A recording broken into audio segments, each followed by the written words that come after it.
karena tidak sedang sampai berat, sesuai PMK-nya sedang sampai berat yang diisolasi di rumah sakit, jadi isolasi terpusat, di isolasinya pemerintah provinsi, dan di sana dia melayani makannya, jadi istirahatnya. Makanya sekaligus kami menyampaikan ke masyarakat bahwa jangan kemudian menolak untuk di swab, karena ketika kita di swab kita ketahui status kita sebagai Omikron atau tidak, sebagai COVID atau tidak, dan kalaupun diisolasi insya Allah di sana nyaman dan kemudian bisa istirahat dan bahkan tidak menularkan ke keluarga yang lain dan masyarakat tentunya. Ya, makasih Dokter. Masih ada dari teman-teman dari, ya silakan Jitro dari Gorontalo ID ya, atau Gorontalo ID? Gorontalo Pos ya. Oh ya. Terima kasih Pak Dok. Yang pertama tadi sesuai penyampaian Bu Kadis bahwa sampel harus dikirim ke Manado, bahkan ke Jakarta waktunya sampai 2 minggu. Apakah itu tidak mengkhawatirkan Bu? Karena takutnya seperti COVID terutama di Gorontalo yang pemeriksaan sampelnya harus dikirim ke Jakarta, bentuknya setelah ada hasilnya membludak di Gorontalo. Yang pertama. Terus yang kedua, apakah efektivitas vaksinasi untuk cegah Omikron itu sejauh mana Bu? Supaya masyarakat juga ingin vaksin. Yang ketiga, Ibu tolong pastikan bahwa Omikron ini tidak ada kaitan dengan Ramadan, karena udah jam Ramadan muncul lagi varian. Setidaknya itu yang berkembang di media sosial, bahwa kemarin Pak Menkes bilang bahwa Omikron puncaknya itu akan terjadi antara Februari, Maret atau Maret, April gitu kan. Di saat itu sudah puasa Bu. Terima kasih. Oke ya, nanti di samping saya memandu karena saya juru bicara juga, nanti kami saling berbagi untuk bisa saling melengkapi. Yang pertama saya silakan dulu Dokter. Yang pertama, kenapa sampelnya harus dikirim ke Manado? jadi di Provinsi Gorontalo sampai dan dengan saat ini kami masih menunggu dikirimnya reagen untuk deteksi Omikron. Jadi mari kita berdoa bersama semoga cepat tiba di BPOM. Jadi ketika itu tiba kita tidak perlu lagi kirim.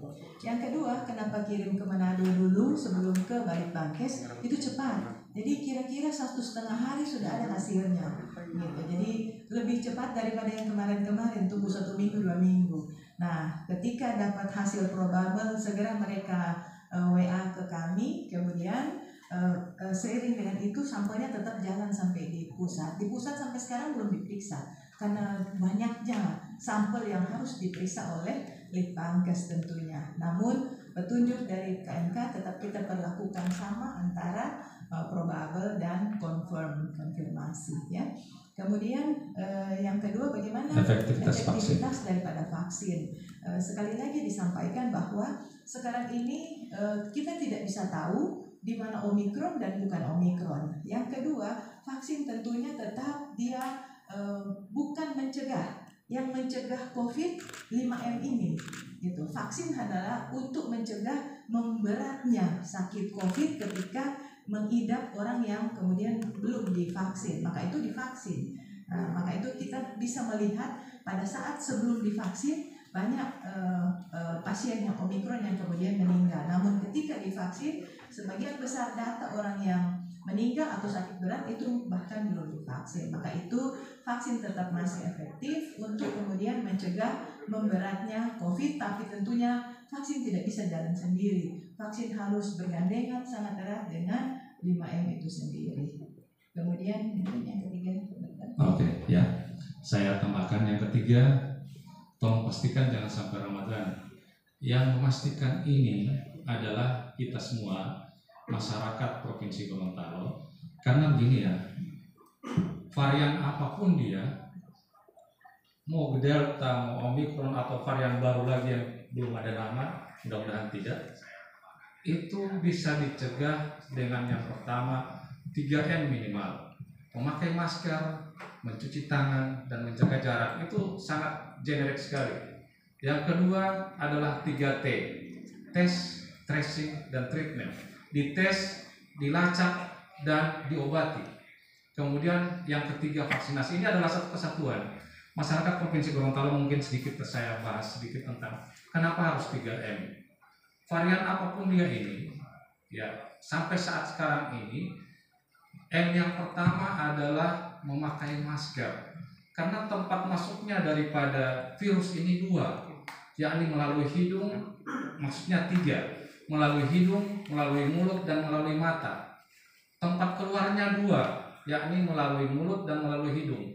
Kalau kita memakai masker yang baik dan benar, maka kita akan terhindar varian apapun dia.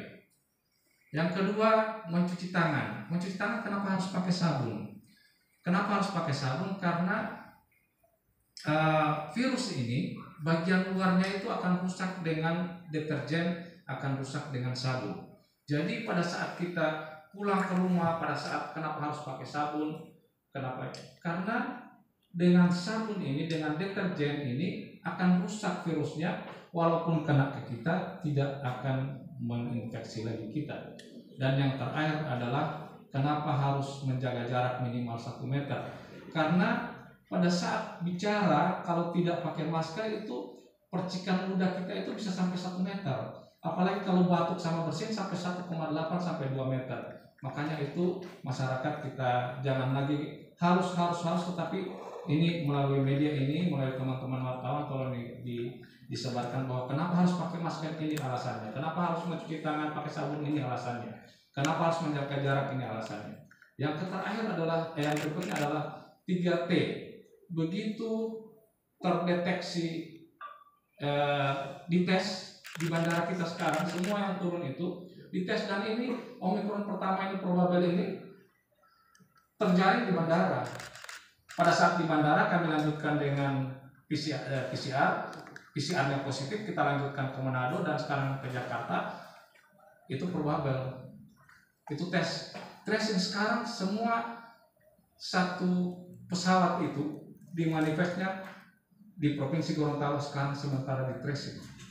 Teman-teman tolong diedukasi masyarakat bagi siapa yang menumpang pesawat Lion Air sesuai dengan pada tanggal sekian itu untuk bisa, kalau bisa secara sukarela untuk bisa dites. Untuk siapa? Untuk masyarakat kita supaya ini tidak menyebar kepada keluarga kita. Dan yang terakhir adalah treatment. Treatmentnya adalah diobati. Paling terakhir adalah vaksinasi. Vaksinasi ini adalah satu kesatuan dengan 3M dan 3T, tidak bisa terpisah, dan ini harus memerlukan kesadaran kita semua. Kalau ini kita lakukan Pak Jitro, insya Allah tolong ditulis bahwa mudah-mudahan kita tidak sampai Ramadan. Kalau itu kita benar-benar ini di sini. Barangkali demikian Pak Jitro, mungkin masih ada tambahan Ibu Hadis. Ya, tentunya seperti disampaikan Dr. Tri tadi, mau sampai Lebaran atau tidak tergantung kita semua tentunya. Maka itu marilah kita menjadi agent education. Jadi mudah-mudahan semua yang di ruangan ini menjadi agen untuk kemudian menyampaikan bahwa Omikron itu ada, Omikron itu sangat mudah menular. Maka itu jangan lagi kemudian ketika di tracing, tadi kaitannya dengan tracing, menolak. Jadi ketika kita menolak, kita tidak tahu di mana dia dan dia pasti akan menyebar. Tapi ketika kita mau diperiksa untuk di tracing, tentunya ketahuan di mana Omikronnya atau di mana COVID-nya, dan itu segera akan diisolasi. Nah, contoh ketika kita menolak, kemudian akan tersebar lebih luas, tentunya mau datang lagi yang namanya PPKM. Ketika diterapkan lagi PPKM, kemudian mau ini lagi, tidak menolak lagi dengan PPKM, padahal sendiri yang kemudian tidak bermasker, tidak vaksin, kemudian menolak untuk divaksin, begitu. Jadi mari tiga upaya itu tentunya tergantung masyarakat, jawabannya memang tergantung masyarakat. Masyarakat termasuk kami, pemerintah termasuk juga masyarakat. Jadi mari kita kompak. Omikron itu atau virus COVID-19 itu cuma sedikit sebenarnya. Kita lebih banyak dari mereka. Namun kenapa kita selalu kalah? Karena kita tidak kompak. Seperti itu. Oke, silakan ada lagi dari teman-teman wartawan? Ada? Atau ada yang dari bagaimana kesiapan Provinsi Gorontalo menghadapi gelombang ketiga dari COVID-19 varian Omikron ini? Barangkali boleh dari pemerintah provinsi, dalam hal ini dari kesehatan, bagaimana kemudian sudah berapa persen sebenarnya Provinsi Gorontalo siap untuk kemudian tidak minta-minta apabila nantinya akan ada gelombang ketiga COVID-19, dan ketersediaan oksigen, kemudian rumah sakit juga bornya seperti apa Ibu Gadis, dan tenaga kesehatan utamanya ini mungkin boleh diinformasikan kepada kami. Terima kasih. Silakan. Makasih dari TVRI. Silakan dokter. Ya, jadi kemarin itu pada saat menjelang Nataru, jadi kita kemudian sudah mempersiapkan itu. Pak Gubernur bersama-sama dengan Bupati Wali Kota dan Forkopimda kemudian sudah memastikan itu. Apa yang dipastikan oleh Bupati Wali Kota adalah di wilayah masing-masing kabupaten kota memastikan sarana dan prasarana siap untuk kemudian mempersiapkan diri apabila terjadi gelombang ketiga. Yang kedua tentunya Forkopimda sudah jalan kemarin ketika tiba dari bandara langsung ke Aneka Gas, jadi di Limboto. Itu untuk apa? Untuk memastikan ketersediaan oksigen. Jadi kemarin ceritanya ketika gelombang kedua, persediaan oksigen kita alhamdulillah cukup. Apalagi setelah terjadinya gelombang kedua, kita banyak mendapat bantuan oksigen dan konsentratornya dari pemerintah pusat maupun dari pihak swasta. Jadi prinsipnya ketersediaan oksigen masih cukup dan insya Allah bisa mencukupi untuk kebutuhan daripada apabila terjadi gelombang ketiga tentunya. Kalau dengan SDM kami kemudian sudah siap dengan 2 rumah sakit rujukan dan seluruh RSUD.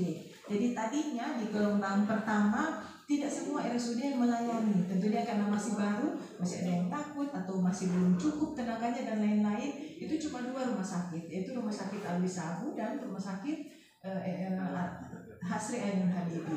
Nah sekarang seluruh rumah sakit RSUD itu sudah kemudian melayani dan menyediakan 30% daripada tempat tidurnya. Jadi total tempat tidur yang ada di Provinsi Gorontalo khusus untuk COVID adalah 231 tempat tidur. Dan itu sampai dan dengan hari ini tidak ada yang terisi ya untuk Omikron. Cuman 1 kemarin di Rumah Sakit Otanaha itu pun baru suspek. Jadi belum Omikron. Jadi insya Allah sampai dan dengan nanti rumah sakit untuk COVID tidak terisi, ya kita doakan bersama. Namun kalaupun kemudian ada, kita kemudian itu siap. Nah 231 itu tidak satu, tidak dikunci, namun kemudian bisa ditambah seiring atau situasional ketika terjadi pertambahan kasus karena kita bersama yang namanya Omikron sangat menular, ya. Ya, sedikit saya tambahkan bahwa pada bulan Juli Agustus kemarin tahun 2021 itu bor kita di rumah sakit 75 tapi tidak sampai ke 80. Namun mulai pada Oktober sampai dengan hari ini bor kita di bawah 1. Dilaporkan kemarin bor kita 0,43. Jadi masih bor kita insya Allah. Jadi sekali lagi kami semua dan kita semua mengharapkan untuk seluruh masyarakat untuk tetap waspada, tidak usah panik, tetapi waspada karena Omikron ini sudah ada di kita walaupun masih kasus probable dan dia sangat menular. Tetapi dengan adanya kesiapan kita dengan 3M, 3T dan vaksinasi, insya Allah di Gorontalo tidak akan menyebar dengan baik, tidak akan menyebar. Demikian. Masih ada mungkin terakhir dari Kompas TV. Kompas TV, silakan. Cuma konfirmasi yang kemarin di bandara itu kan awal Januari kalau nggak salah itu seluruh Forkopimda dan karyawan di bandara itu kan di PCR dan itu rencananya akan dikirim ke Kemenkes untuk diperiksa untuk Omikron. Apakah sudah ada hasilnya atau bagaimana? Oke, silakan dari Kompas TV. Ya, pertanyaannya bagus. Jadi kemarin itu Forkopimda jalan bukan hanya di bandara, tapi juga di pelabuhan. Jadi kenapa? Karena untuk memastikan orang-orang yang kontak erat dengan pelaku perjalanan itu dalam keadaan tidak ada Omikron maupun COVID secara umum. Nah, kemarin itu ada 100 lebih ya, 200 lebih di bandara. Kita periksanya PCR dulu. Jadi SOP-nya adalah periksakan PCR dulu di BPOM. Ketika ada yang positif barulah naik untuk WGS. Karena tidak akan ada WGS yang positif kalau PCR-nya negatif. Bisa ya? Nah, makanya kemarin ketika semua hasilnya negatif PCR, maka tidak ada yang dikirim ke Balitbangkes begitu. Jadi SOP-nya seperti itu, positif dulu PCR, barulah kirim ke whole genome sequencing untuk mengetahui Omikron atau tidak. Ketika dia negatif, tentunya di sana juga akan negatif, akan sia-sia. Ya. Jadi semua negatif Bu ya? Negatif semua, alhamdulillah. Setelah itu besoknya kita ke pelabuhan di Kota Gorontalo juga negatif. Ya. Negatif PCR. Ya. Ada lagi? Tapi hanya ringan. Ya. Insya Allah akan segera sembuh karena sekarang tidak ada gejalanya juga. Maka itu manfaat daripada vaksin itu memang bisa kita rasakan ketika varian apapun yang kemudian menjangkiti kita. Demikian. Tahu dia sembuh atau tidak, apakah harus tunggu yang dari Jakarta dulu atau cukup PCR dari sini? Silakan. Ya, jadi sesuai dengan PMK 1391 tahun 2021 bahwa ketika seorang terdeteksi probable atau confirm Omikron, maka dia harus diisolasi selama 10 hari. Kalau dia bergejala, dia harus diisolasi 10 hari plus 3 hari bebas gejala. Oke, tadi kalau tanpa gejala 10 hari. Kalau bergejala plus 3 hari bebas gejala. Plus tambah lagi dengan, jadi 2 syaratnya. Yang pertama bebas gejala 3 hari atau sudah 10 hari yang tanpa gejala. Ditambah lagi dengan 2 kali pemeriksaan PCR dalam waktu beda 24 jam. Jadi misalnya dia sudah tidak ada gejala tanggal 10 Februari misalnya, ya, jadi dia diperiksa PCR tanggal 11 negatif, tanggal 12 periksa lagi negatif, begitu. Jadi PCR ya, bukan whole genome sequencing, karena ketika PCR negatif tentunya whole genome sequencing juga negatif, begitu. Maka itulah dia dinyatakan sudah sembuh. Tapi ketika dia belum sembuh, walaupun sudah 10 hari, walaupun sudah bebas gejala, tapi masih positif terus, sepanjang itu masih tetap di karantina atau diisolasi. Ya. Ya, alhamdulillah kasus probable kita sejak sampai dengan sekarang sudah diisolasi. Ya. Barangkali sudah. Mungkin tambahan bahwa untuk pemirsa atau untuk masyarakat dan untuk teman-teman wartawan mungkin bisa disampaikan juga ke keluarga dan masyarakat ya Dr. Tri, bahwa ketika menumpang pesawat Lion tanggal 21 tiba di Provinsi Gorontalo, yang kedua Lion tanggal 25, yang ketiga Garuda, pesawat Garuda tanggal 23. Jadi segeralah menghubungi teman-teman di Dinas Kesehatan, ada hotline layanannya untuk COVID maupun untuk vaksinasi, telepon saja. Di Jakarta ini sudah berjalan. Jadi di kota-kota besar, orang-orang yang kemudian merasa kontak erat dengan penderita Omikron atau penderita COVID secara umum, itu kemudian melaporkan untuk diperiksa. Ketika diperiksa, kita kemudian bisa isolasi ketika dia positif, kemudian melepaskan ketika dia tidak positif. Maka itu sekali lagi masyarakat atau keluarganya yang merasa menumpang pesawat Lion 21 Januari tiba di Gorontalo, kemudian Lion 25 Januari tiba di Gorontalo, kemudian pesawat Garuda 23 Januari tiba di Provinsi Gorontalo, insya Allah itu kemudian bisa memeriksakan diri secara aktif.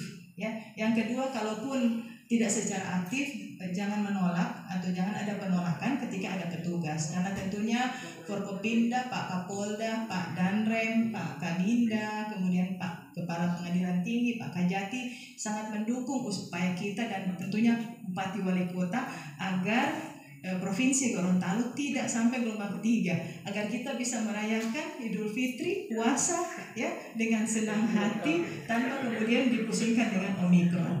Memang Omikron sangat menular, dia bisa menularkan dengan cepat, tapi jangan panik. Ya, jangan paniknya apa? Ya segeralah ke vaksinasi pelan-pelan, kemudian segera melapor ketika tahu kemudian dia kontak erat dengan penderita COVID-19. Jangan menolak ketika di tracing, karena sesungguhnya kami teman-teman di Puskesmas, Dinas Kesehatan Kabupaten Kota, realitanya sekarang ada penolakan. Ya, seharusnya ketika kita mau assessment level kita turun, tracing itu harus 1 orang yang positif, minimal 15 orang yang di tracing. ya, kecuali memang di dalam ruangan itu atau dia cuma di ruangan itu 2-3 orang. Tapi sepanjang dia ketemu dengan lebih dari 15 orang itu minimal harus kemudian kita tracing membuktikan bahwa tidak ada penularan pada saat dia positif dengan kontak eratnya.